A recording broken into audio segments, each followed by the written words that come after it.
Welcome back. In the previous episode, we broke down the root causes of foam core burning.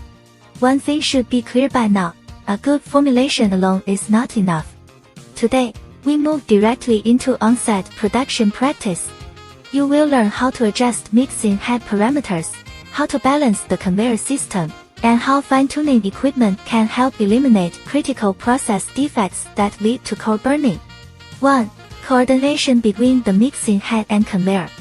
First, let's address the most critical issue in continuous foaming, speed matching. If the conveyor speed is too slow, or the output rate is too high, freshly mixed liquid can flow underneath foam that has already started rising, creating what we call undercurrent flow. This causes excessive accumulation at the bottom and structural collapse.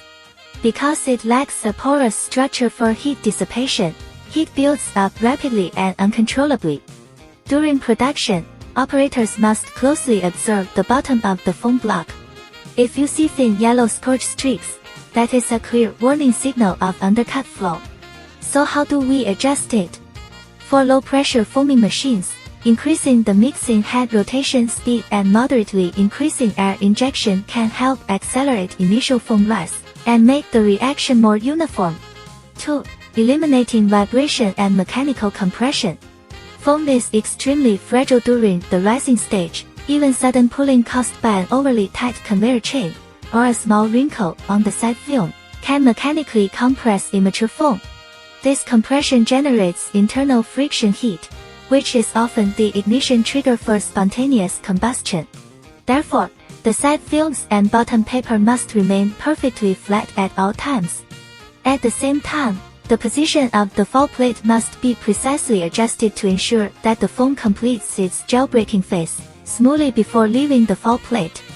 The smoother the operation, the lower the risk of core burning. 3. Raw material temperature and metering accuracy, non-negotiable limits.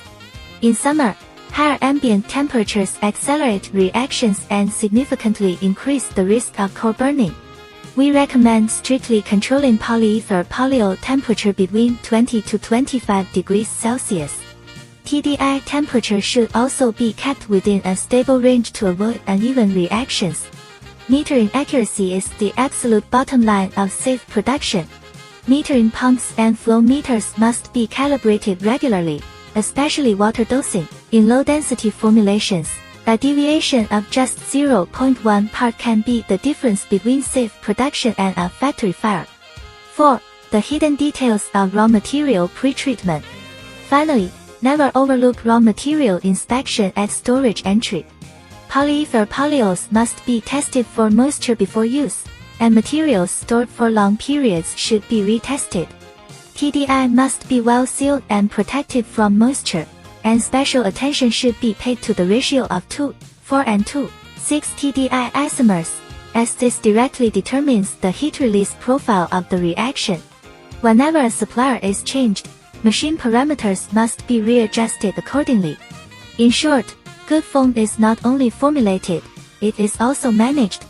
An excellent formulation can only perform as well as the precision and stability of the equipment executing it. As a professional one-stop polyurethane solution provider, our foaming machines are designed to achieve exceptional synchronization and operational stability. If you are looking for related equipment, feel free to contact us. In the next episode, we will discuss flexible PU foam curing and storage management, the stage with the highest incidence of accidents. Don't miss it. See you next time.